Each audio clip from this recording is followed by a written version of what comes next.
Okay. We're good to go? Okay, cool. Love it. Okay, well, thanks for coming on, Lina. Yeah, my pleasure. Like I was telling you before, I really wanted to have someone on here and talk about finances because I find, especially a lot of young people, have no idea where to start, what to do. They don't even know the basics of it. Yeah. And frankly, their parents aren't even that well at it. So who's going to teach them? And if I wouldn't have got into business, I still have so much to learn about financing. But if I would have gotten into business, I would have known anyway. You wouldn't know either, yeah. So that's why, and we just going to talk about like the fundamentals of it. So maybe explain a little bit about your background though for everyone. Yeah, like my story? Yeah, your story. Yeah, I was actually going to start with that anyway, because I think there's power in a story. I think that I love hearing people's stories, like where they came from and how they, are where they are today. Yeah. But how I got into finance specifically was about, 8.5, 9 years ago now. I went to a workshop and I just wanted to first of all learn more, right, of just for myself. And then I called my mom up after and I said, hey mom, what do you have set up? Should I get a TFSA, RSP? What's the difference? Yeah. And the phone kind of went silent on the other end a little bit. And she was like, I have no idea what you're talking about. And that freaked me out because our parents are supposed to teach us this stuff, right? Yeah. Like you said, even their parents don't know. And so I did some digging and I asked some questions. And long story short, when we initially moved to Canada about 22 years ago, 23 maybe now, my parents went to all the local banks and just to kind of get familiarized. Yeah. And they all just said, come back when you guys have more money saved. And that's 95% of Canada, right? The 5% are the wealthy, they're taken care of, more than taken care of, but everybody else is kind of getting left behind a little bit. So that's where my passion initially came from, to be in the financial industry. And I never saw myself in finance, right? Like you want to be an astronaut or police officer or something growing up. But I developed a huge passion for it because there's just so much wrong out there. Like the financial industry is so broken, and majority of people don't know where to go, right? They don't teach it in school. They don't always teach it at a bank. Very it's rarely, very serious stuff too. Yeah. And it's hard to talk about sometimes. Yeah. Yeah, and a lot of people, that's the scary topic that they don't want to necessarily get into. So, but yeah, that's kind of my story. And I wanted to just go and teach people what I was able to teach my parents, but now it's 22 years late. Yeah. Whereas retirement is now, and they won't be able to retire on time because no one taught them this stuff, right? So that's kind of where it all came from. And then 8.5 years later, I'm still here. And now you're here. It's fun, yeah. That's cool. Yeah, yeah. I think that was a big thing for me, and starting a bit. And I just started like about 3 years ago. Oh, okay. But retirement, that's a huge thing. Like people, I think, double whatever you think you need to retire. Yeah. Easy. And how do you and saving, and that's the biggest thing, is how much we should be saving. I think you posted something on Instagram a long time ago, and it resonated in my head, and I actually went to the bank and changed something. Did you know that? No. I never told you this. What did you do? You posted something, and you said if your car payment's more than what you're saving, then you got an issue.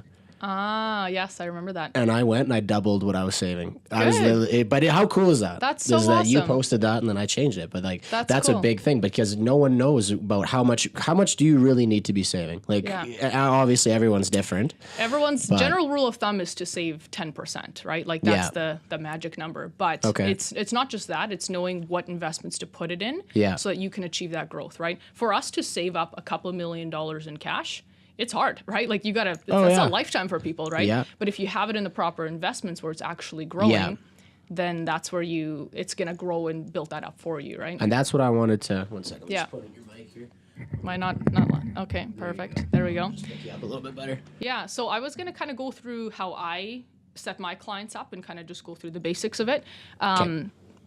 Because we're in the financial industry, it's compliance and all that stuff. There are certain things that we can't necessarily talk about. Of course. It has to be one-on-one. Of course. But we'll kind of go through whatever we can. But one of the first things for me is cash flow, right? If we don't have cash flow, that's the number one thing, then you don't really have a financial plan, right? So I always encourage people to, go either, if they don't have any, obviously go get some sort of work or business or whatever to start generating that. Yeah.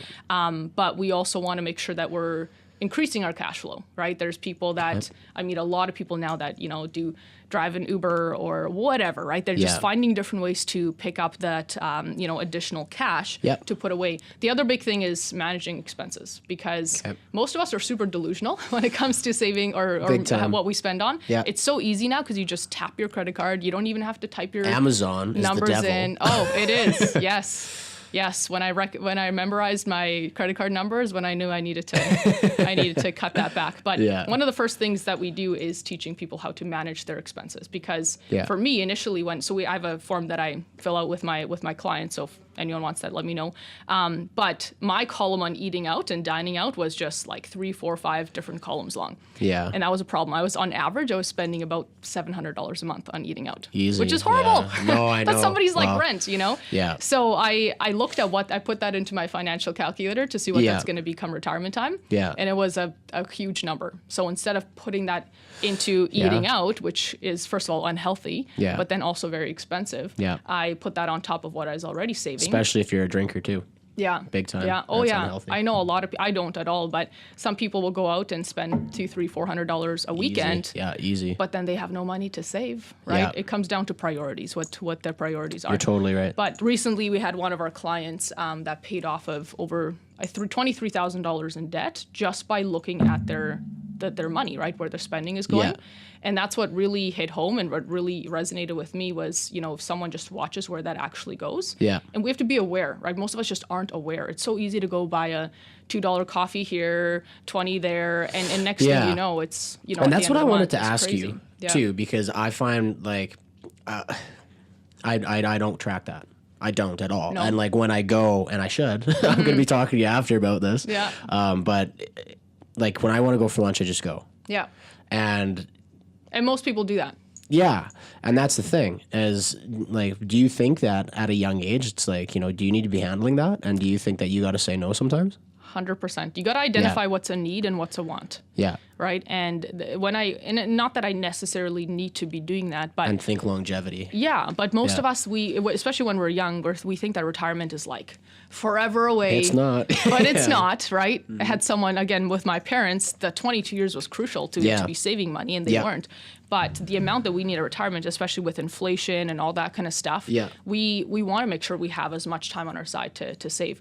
But it's just about creating some good habits. I never tell my clients to, you can't spend money, you can't go out and have no life. I'm not going to tell them to do that. It's just bringing awareness on where their spending is going, right? And when you write it out, and that's why I actually make them write it out, go on your banking and then look up the last, January, February, March, and see what your average spending is. Yeah. And by writing it out, there's some sort of painful thing that happens by having to rewrite it out again, and then you count it all up, and it's a crazy number. So usually by the end of the month, right?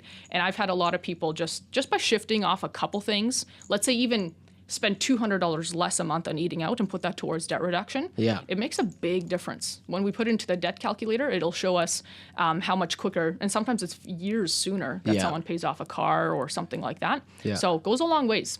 It goes a long ways. So it's knowing. It's really just being accountable and knowing where that money's going. Being accountable, that's a big one. I'm personally still accountable. It's a hard thing to talk about, though. Yeah, it's a hard thing to talk about. And even I know some adults, realtors especially, that are horrible with their money. Mm-hmm. They're horrible. You can send them to me. I will. Especially during tax season, because they're holy crap, I owe this much money, right? But and I think that, and I'm at that point right now where I'm you know what? I need, for me personally, I think I'm going to need at least a couple million to retire. Probably more. And that's what I'm saying. 23. Oh, yeah, you'll need more. Yeah.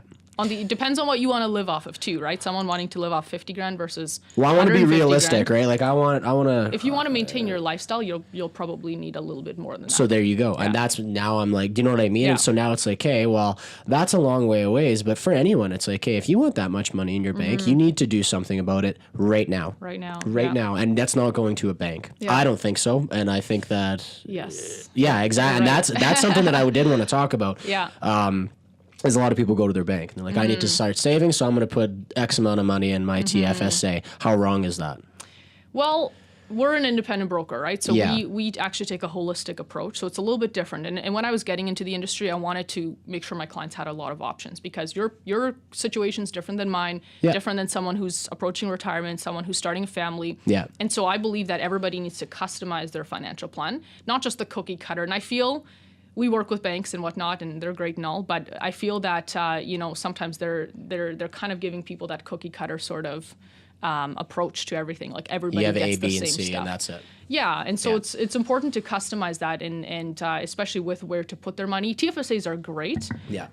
Typically, what you'll see at a bank is 1% to 2%. Typically, right? Obviously, depends on kind of who you're dealing with. Yep. But the average person will see that.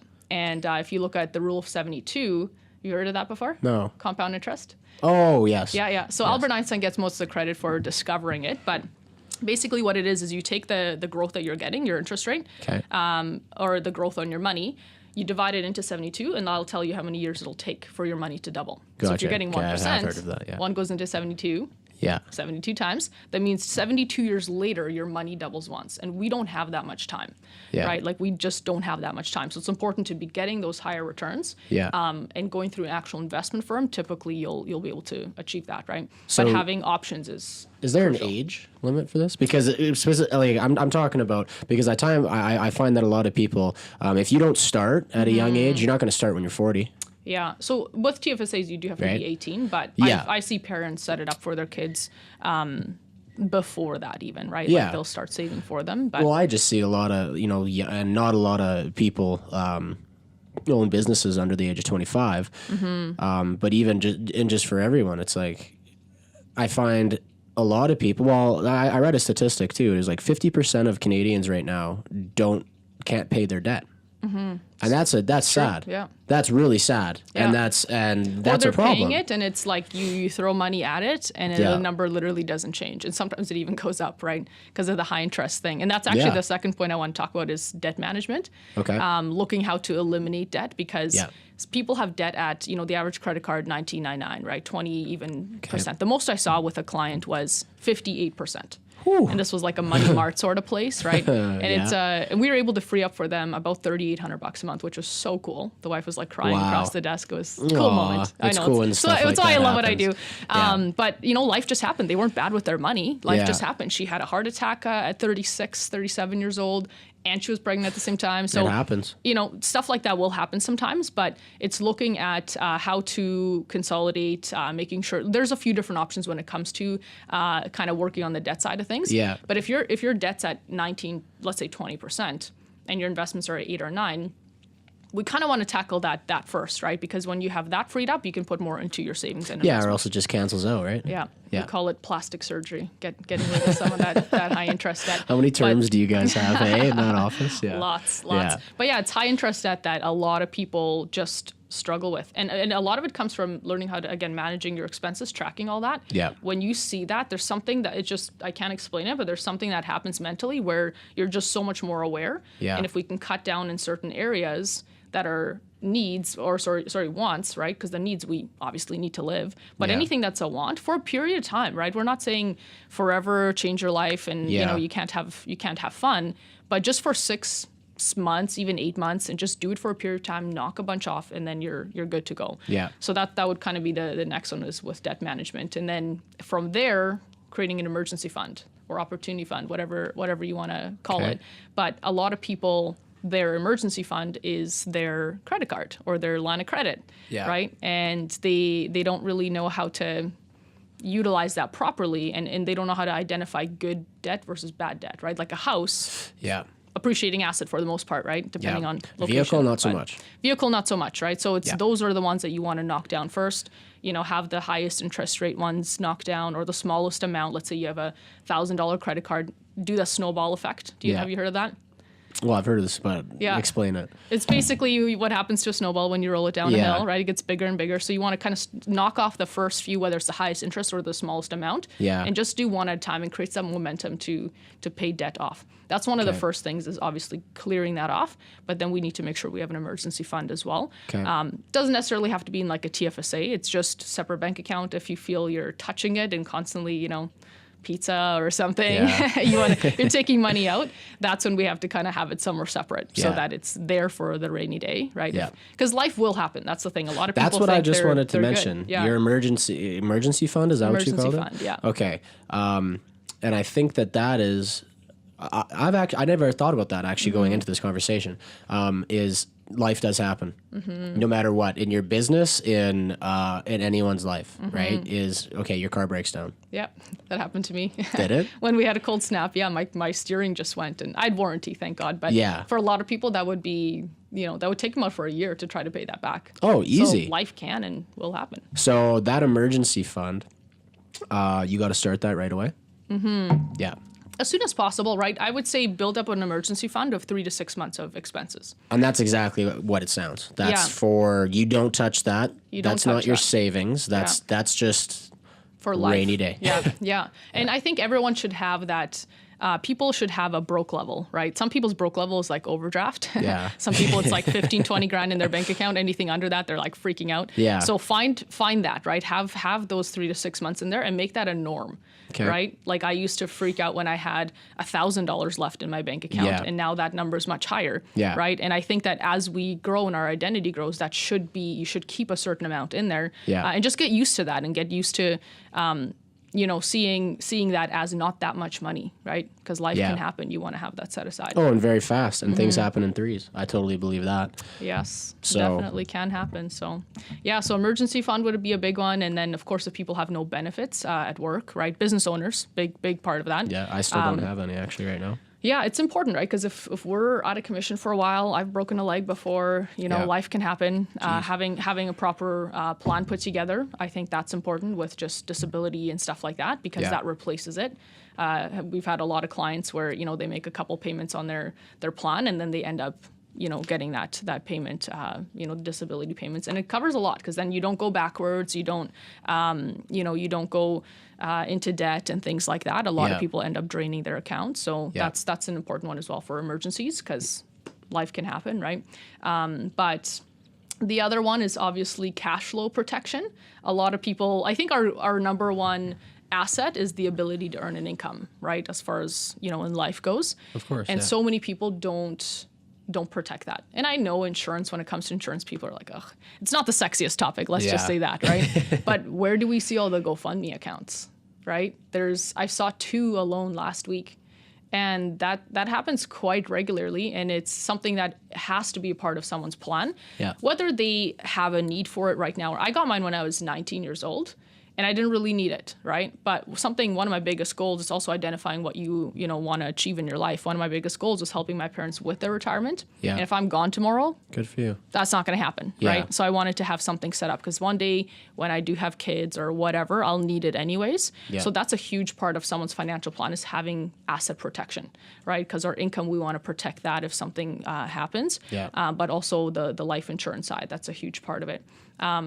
And it's something that I'm really passionate about because I see so many GoFundMe accounts and people struggle. And the bank isn't going to call you up and be like, hey, you know what? We heard there was a death in the family. Don't worry about it. Don't worry about it. Take a couple months off. Yeah. It's not going to happen, right? If anything, everyone's knocking at your door. So that's a big part of having a financial plan, the proper steps to it. And then building wealth. So that one I can't go into too much detail with investments. But that's obviously in-person sort of conversation, but a lot of people, some are conservative and specific, right? Exactly. And a lot of people take financial advice literal and it has to be customized, right? Someone who's a conservative investor 100%. And someone who's a bold investor, they shouldn't be taking advice from each other. But right? I think you already just nailed so many points that it's like people aren't. I think it's an ego. I think it's an ego thing. I think it really is. Your finances, it's hard to talk about because no one is. If people don't like talking about their money, and it's not a social thing. It's not. It's business. It's real. But I think that you have to get a hold on it now, no matter where you are in your life, because I see even a lot of people, like I said, that are older, much older than I am, and they still have no idea, or they're going into debt for. Yeah, I sit down with clients all the time that are in their 40s, 50s. Yeah. And they have no idea where to even start, but right? Good like for they've them. Never had that right? plan. But it's awesome, that we get to set that up. But when it comes to investments, it's a simple way to figure out what kind of investor you are. Yeah. We do a risk assessment questionnaire. So literally it's just a questionnaire to figure out what kind of investor that you are. Yeah. Most people are balanced, but a lot of people, there's so many different investment appetites that's why we have to, customize everything with the kind of investments that we select for them, what accounts work best for them. Yeah. Every person is just so different. General rule of thumb, though, is tax or savings accounts are amazing for that. just not with a bank. Yeah. Going with an actual investment firm, you want to try to max that out first because it's tax free, right? So let's say you max it out 63,500, and it grows to $1 million by the time you retire. Yeah. Well, now you get to pull that out completely tax free. Yeah, that's right. The nice thing of it. Whereas an RSP, it's the opposite. You get the tax deduction up front today, come tax time. How much is it? 20%? It depends on the person as well. Yeah. But still, right? Like if you're putting money into an RSP, just know that eventually, and I meet a lot of Canadians who don't understand what deferred means. Yeah. It's deferred. Like eventually you have to pay the taxes on it. Yeah. And if you're putting in X amount and then you get to retirement and hopefully you have a and good chunk in there. Some it's 100% taxed. Person in, like, when you do your RSPs, you pick your portfolio. It's just some person in it's a Toronto financial advisor. Yeah, I mean, it depends where which firm you go with and whatnot. But it depends. But going to you guys, it's you handling that, right? No, I am not a fund manager. No, okay. So which is nice because gives us time to do all this. The fund managers, they sit there and watch. That's their only job, which is important. Yeah. Whereas we help people select the kinds of investments that they should be in, and really just setting up their whole financial plan. And having that holistic approach is so crucial because people, I often ask them, on these 6 steps that I'm going through, where are you at? And they're like, oh, I'm saving money. I'm building wealth. I'm in that, the cash flow, right? I always draw out a money bag. They always say, oh, I'm here. I'm saving money. But then they haven't even mastered step 1, which is managing your expenses, right? So it's important to kind of go through all of those and make sure that they're taken care of. But saving money is, if we're not going to do it, who's going to do it for us? Yeah. And if you look at it, CPP, old age security, I'm not excited about living off of $1,200 a month. And that's today, right? That's kind of the average that we'll see today. Yeah. By the time our age group retires, will we have that? Who knows?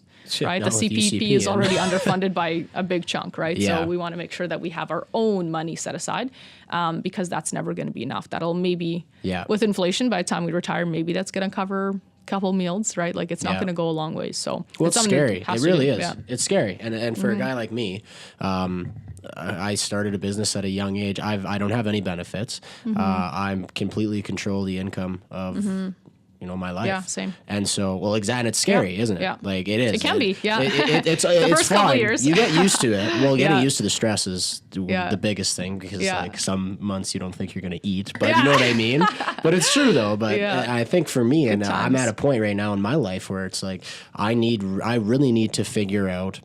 I run my business very well. I understand all the money coming in and out. Your family was in the industry. Yeah, my dad was. So you kind of have like a head start, which is awesome. Yeah, and he understood financing very, very well. So I had him, but I still think that that's why I love having you on, and I can't wait to talk to you after about this kind of stuff. Give you all the good tips. Well, and I think that there's only one way to do it, and unless you are adverse yourself, then you need help with it. You need a person like you to help you out with it. It's good to just have a second opinion. And the cool thing about us is we don't charge our clients for the work that we do. So we work very similar to a mortgage broker. Yeah. And so I always tell people it's about education, right? Had my parents had the education, and that's so powerful. That's why I'm so passionate about it, is their life would be completely different today. Yeah. It's about education. If they like the plan, great. If not, that's okay. Yeah. But go and get that second opinion. Go sit down with a broker that can actually show you a holistic approach. Because before I had 2-3 different advisors, and people might think that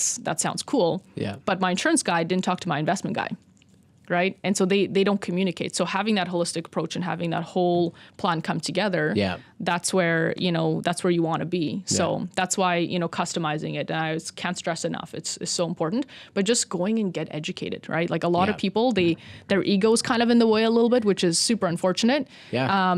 I'm from a Russian German background, so you're Ukrainian, you said? Yeah. So you know what I'm talking about. Yeah.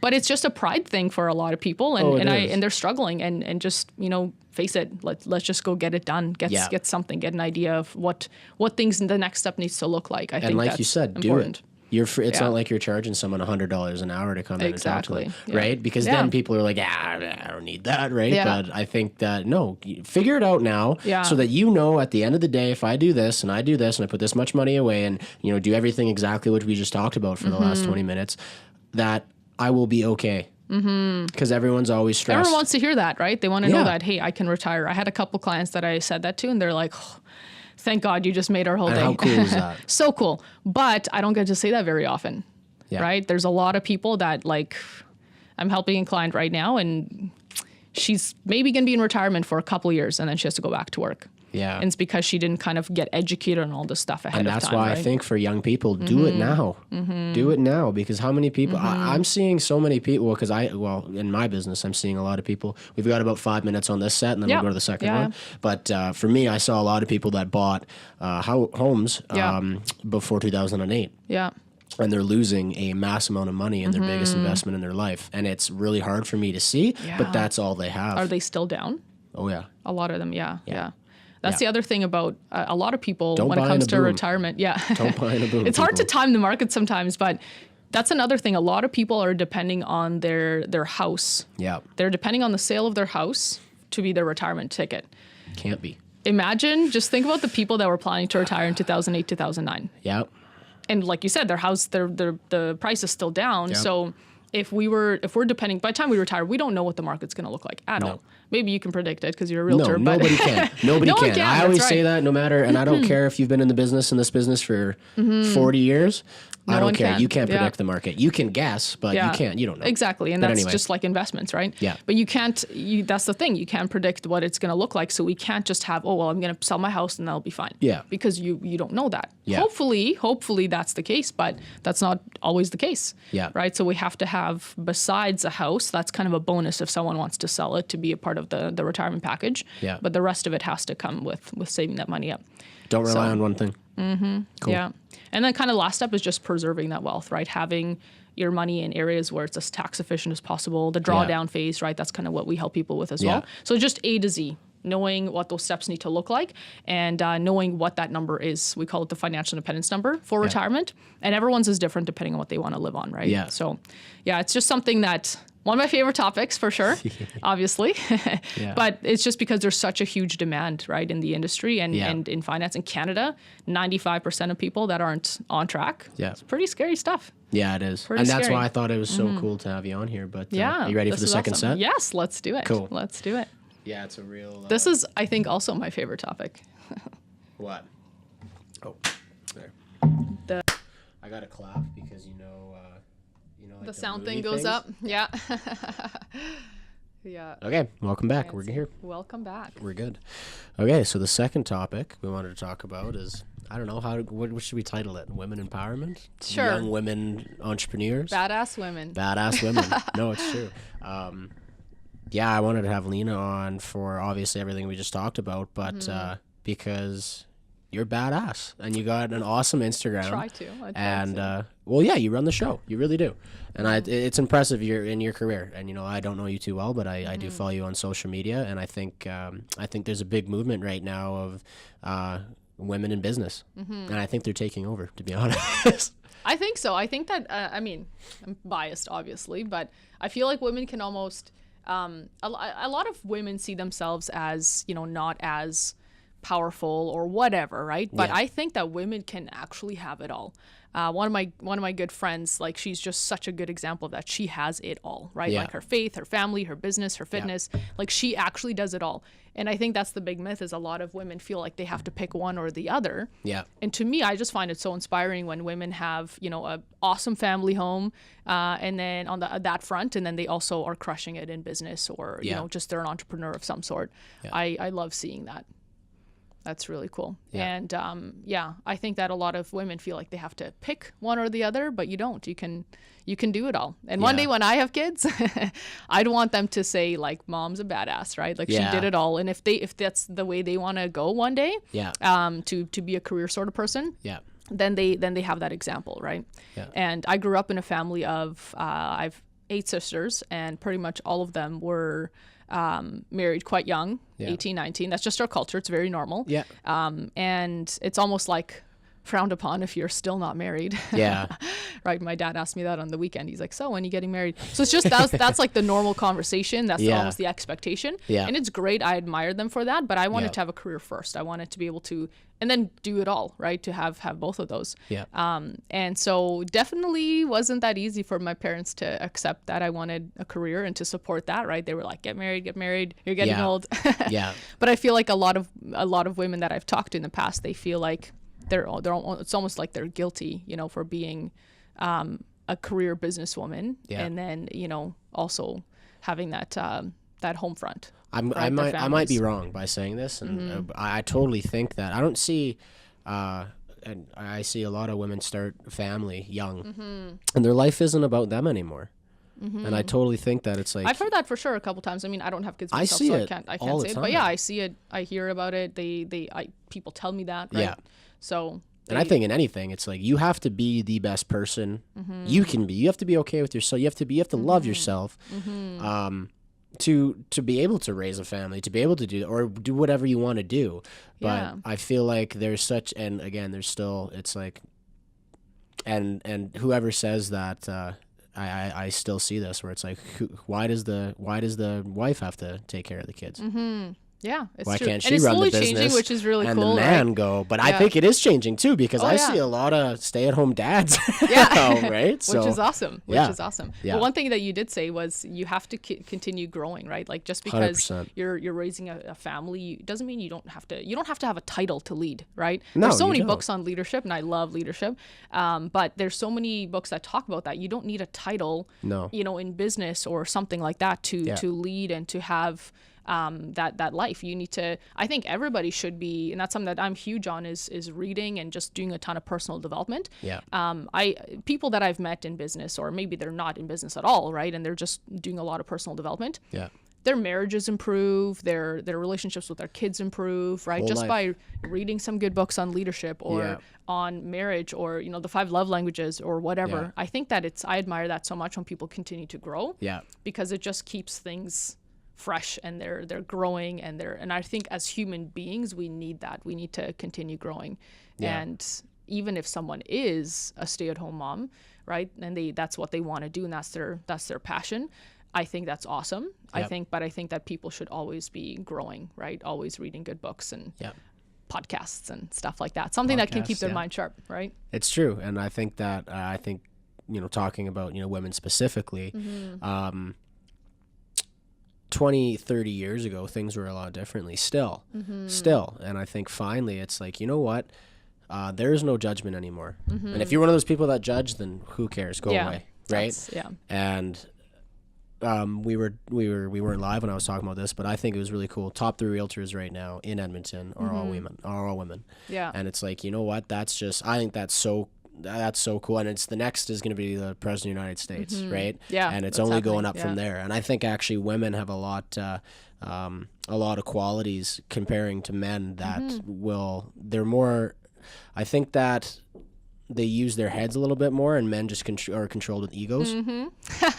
Well, I mean, I hate to say that, but it's true. Usually, right? Yeah. But I think that every great leader, and especially women in business, since this is the topic, I think every man or woman or however they identify themselves, we need to sometimes have masculine energy, and sometimes you need a little bit of feminine energy too. So true. Right? Like those have to mix. Like for me, believe it or not, I'm very like masculine energy. I'm like just Russian, you know, I could just like work and I don't need emotion.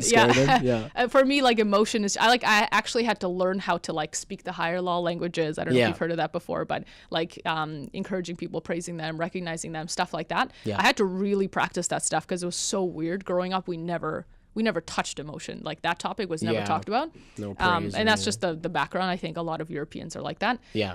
But in business, you have to know how to do both, because you're going to deal with a lot of different personalities, a lot of different, you know, backgrounds, and you have to be able to kind of be a chameleon in a way, right? To be able to understand people and connect with them. I think that we need to channel both of those, and I think that's what makes a strong leader. So it doesn't matter what position that someone's in or what they do. I think that's just in order to connect with people and to understand people. I don't let people push you around ever. Yeah. Ever. Especially if and I think that can be a situation where you know, if you are, I think, well, older men, I think, you know, guys, millennial men, we grew up with the idea of everyone's equal. So I think for the most part, we're okay. Yeah. But I would say older so. guys, I think that there's 100%, there's still sexism. 110%. Oh, yeah. I see it all the time. Yeah, you see it. Yeah, you'll probably see it. Especially when with the meetings that I do or something, I sit down with an older male. Yeah.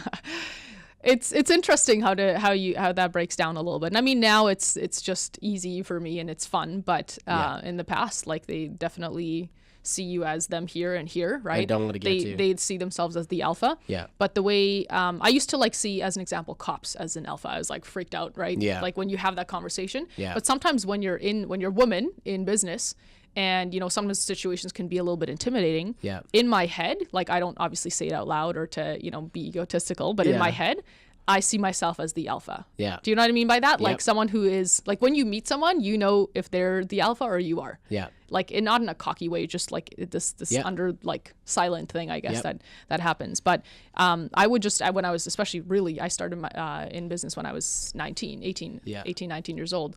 So I had to do a lot of that stuff, and to really just grow that confidence, which I didn't have. I didn't have any belief in myself at all. Yeah. But having those conversations, you just have to sometimes see yourself as the alpha. Yep. And that helps in that controlling conversation. the situation. Yeah. Or whatever. Yeah. No, 100%. And I think it's just believing in, and you're worth something. No matter what you're doing, no matter, I don't care how long you've been doing whatever you've been doing. Yeah. You constantly have to add value to yourself. 100%. And in the I love what you said about, you know, the first initial meet with someone is, I think that's huge. And I think that, yeah, it's like, you know what, never, and ask questions and that kind of stuff. I'm kind of getting off topic, but going back this is such a, this topic. It's so broad. All these different ways, right? Yeah. I just think going back to what I was saying about the whole sexism thing, like, and it's unfortunate, but it's like, you know, what happened with that female realtor here in Edmonton? You know, it's still that crap still happens. So you still have to protect yourself as a young, you know, lady business professional. But there is nothing stopping you now from, in this day and age, like, if someone's being that certain way, tell them. And I think don't take it. Don't take shit from, especially an older 40-year-old, 50-year-old guy. Like, don't let them do that. And I think it's a lot of that comes from lack of confidence. Women don't know how to actually do that. Like, to me, it almost becomes fun. Yeah. Maybe I shouldn't be saying this live, but you need to have that confidence to be able to handle situations like that, and like you said, to have that conversation and tell them, right, and know what your core values are, and then stick to those. Right. Like, I've heard all kinds of stories, and I mean, it's just crazy how, like, some of my associates, they're like, oh, this client is trying to flirt with me, should I go on that dinner appointment? And I was like, hell no. Have them come to the office, right? Those are kind of things that just, you know, women sometimes run into, and but it's often like that lack of confidence that people that especially women don't have, and I love when people put that, they work on actually building up that confidence, and it starts from the smallest thing, like keeping promises to yourself. Right, actually going to the gym when you said you were gonna go. Right, I've had a lot of those days where I'm like, for sure tomorrow, and then it doesn't happen. Then I'm like, okay, tonight for sure, and then it never happens, and then eventually that kind of breaks down confidence. You're like, can I actually trust myself? Right, so I think that confidence starts on a very, very personal level like that, and then you grow your way from there. But a lot of what I did was just putting a lot of value on my end, right? So reading a lot of good books on leadership, on, you know, just connecting, communication, just people skills in general. And I think that for people that are in business in general, not just women, I think that's something that we have to be doing consistently. Did you see, when you first started, have you seen it throughout your years, people treat you differently because you're a woman? Obviously not now. I don't see I wouldn't mess with you now. Definitely. I'm just kidding. At the beginning, every once in a while for sure, and it's just because I lacked confidence as well, and they were like, walk all over in appointments, like they would literally chew me up and spit me out just to test me. And I'd be like, do it again. And I just really pushed through those, but I wouldn't say so, not anymore. I don't think. I don't think I hope I don't get treated differently. I mean, sometimes it's still a man's world here and there, but it just doesn't like almost register in my mind. Like, I just don't care. And I think if we can give some confidence to, you know, some young ladies when they're starting their whatever they want to do. And I think going back to what I was saying a long time ago is how powerful social media is. And I've seen so many young females blow up on Instagram, and I'm so happy to see that. Yeah, because it's all the blogging and the vlogging and all that stuff. Yeah, it's crazy. I don't know how that works, but I don't know how it works either, but I see a lot of it, and I think it's cool because we're seeing the world finally. You can be who you want to be, and obviously people are going to tell you, you can't do this because of this. You can't do this because those naysayers will be there all the time, and so many people, they like hang on to what somebody says they can't do. Most people, have you ever heard of the crabs in the bucket analogy? No. Well, when you have crabs in a bucket, you actually don't need a lid, because if one starts climbing out, they will pull him down. And if he tries again, they'll pull him down again. And then eventually, if he tries again, they're going to actually rip off one of his limbs. Aww. And if he tries again, they actually kill the crab that tries to get out. So how many people do we have in our lives that are like that? Because a lot of them just want to, I heard a lot of that. You're a woman. What are you doing in a man's world? You don't know finance, right? Like I heard all of that stuff. Had I actually listened to them, oh my God, I can't even imagine where my life would be today, right? But any field, you know what your why is. I think that's important. When you know what your purpose is and what you're meant to do. And a lot of people kind of struggle with that, but that's something that I help them figure out. But know what your why is. I think when you have that why, then it's only where there's a will, there's a way, right? Some analogy that I heard the story not too long ago, but there was a woman that was gassing up her car. And she had her kids in the back seat. And some guy went and jumped in the front seat and started driving off. No. And she went in and she grabs him.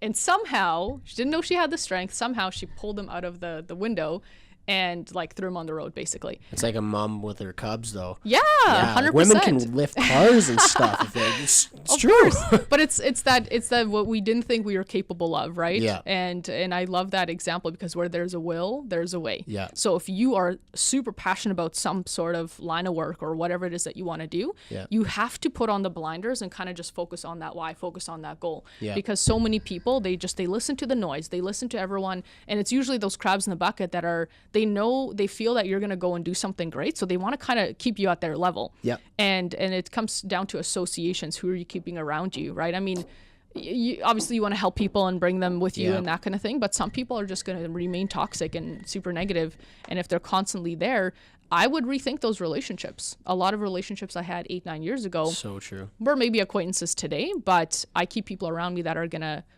help you are flourish for who and grow. You surround yourself with. 100%. And I've said that in the last couple podcasts, and I don't know why I keep coming back to it, but I think with everything, associations are key, especially if you're in business. So true. Because the people that the average of their income, their lifestyle, their decisions that they make. If I'm going to go out for lunch with a bunch of fit personal trainers, let's say, I'm not going to order a burger, right? Because they're probably all going to eat something super healthy. I don't know I don't know much about nutrition, but you become like the people that you're with, right? So if you're around good business people who are constantly challenging each other, working and really just helping each other grow, you're going to too, right? Like being around people that just think that this is the norm, you start thinking that way as well. And as they say, birds of a feather. Right? And that's why our parents don't want us to hang out with, when we were kids, hang out with, the bad crowd and, stuff like that, because eventually being around that crowd enough, they're going to have an influence on you. Especially people who support you. Yes. 100%. And it's like, it's always good to have construction criticism. And I'm a very positive guy. I believe in the power of positivity big time. Like I'm a big mind, body, spirit kind of person. But going back to who you surround yourself with, if those people are genuinely supporting you in everything that you want to do, those are the people you got to stick around. And the people that even judge you in the slightest way, it's like, again, like what you said, maybe now you're acquaintances with them, but you completely keep around, but not necessarily being like you don't got to be mean. You don't need to go, to them for advice, so to speak, right? I talk about having expanded associations, right? The people that have the life that you want, have the marriage that you want, the business that you want. Spend time with people like that, because you're probably going to learn a couple things, right? And then those are expanded, and then you want to have some that are limited, right? Those are people that you can't really cut out, but if they're super negative and you constantly feel worse after leaving their presence, maybe just limit your associations, because certain people you can hang out with for an hour, some you can hang out with for a day, and some you can hang out with for a week. Yeah. Right. And we know who those people are. Yeah. So just limit your associations with people like that. And the third one is just sometimes it's disassociation completely. Yep. Because you have to protect yourself as well, and what Yep. I love neuroscience and how our brains work, and the power of, like you said, positivity and whatnot. Yeah. But when you constantly have someone like, that's not positive, that's not helping you get to where you want to go. Yeah. Sometimes you have to And it's going to happen in disassociate business with people like that. 100%. sure. Yeah. It happens all the time in business. Yeah. And that's why, I talked about it in a couple of my other podcasts, is like I'm a big outdoor guy, I backpack lots. So the disassociation, I do it from everyone. Yeah. Right? As I go and I Would you say you're an brain. introvert? No, not at all. I'm like, is there a middle? There's I think there's, what's it called? Amnivert or something. Yeah, because I'm very yeah. social. I'm very social, but at the same time, it's like, at the same time, I like going out. So you're kind of in the middle. Yeah. Yeah, because because your phone is always going. Oh yeah, especially Always. Mine's all the time. I live on that thing. Yeah. But with introverts, they recharge by being alone. Yeah. And extroverts recharge by being around people, right? Yeah. So I find I'm kind of in the middle, more so on the introvert side. Yeah. I need my Lina time, otherwise I don't perform the way I need to. Yeah. But that's like most people, though, I think. Yeah. Oh yeah, I would say most people I need kind my of in the Sundays. I middle. miss my Sundays. Yes. Yeah. Sundays are great. Yeah. Gotta recharge. Well, I got open houses all the time now, so it Yeah. sucks. Yeah. But at least business is good. That's good. Business is good. For a period of time, it's good to do. We've got about 5 minutes left, so is there anything that we wanted to talk about young female specific getting into business, or any advice you could give some young ladies? I think it's such a huge topic. I think it's so half an big. hour, it's just not enough. No. But find something. What I do is I think a lot of people in general, just getting into business, you have to develop some good habits. Yeah. A lot of people think they need motivation, and I mean, motivation gets you started, but it's kind of like a pill; it wears off eventually. Yeah. There's a great book I read was Discipline Equals Freedom.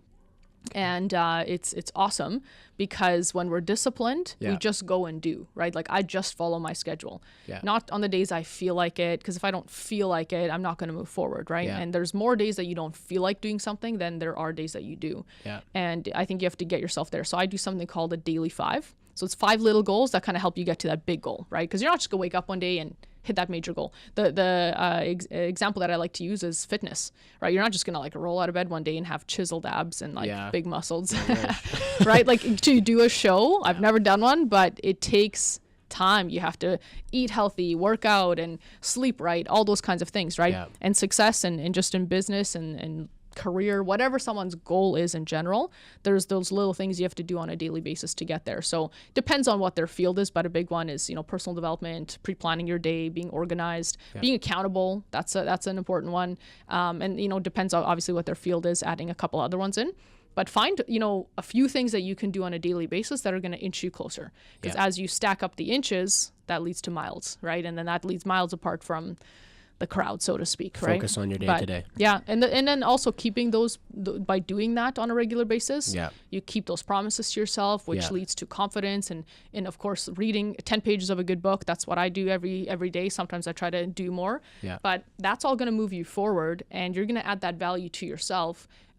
And it's not a cocky thing at all, but I feel that if I went to any other career, I wouldn't just go for the starter position. I know my value, and I know that I could have something much bigger than that, right? No, so when you constantly put that work into yourself, you can go get that dream career that you want, or grow yourself into it and whatnot. So like I said, it's a huge topic, but just finding something that you can do on a daily basis to move yourself forward and to start achieving it's all connected. That goal. Your business, you, your health, your faith, your mindset, everything is connected, and treat it like so. Yeah. Because if you aren't the best you can be, then your business won't be.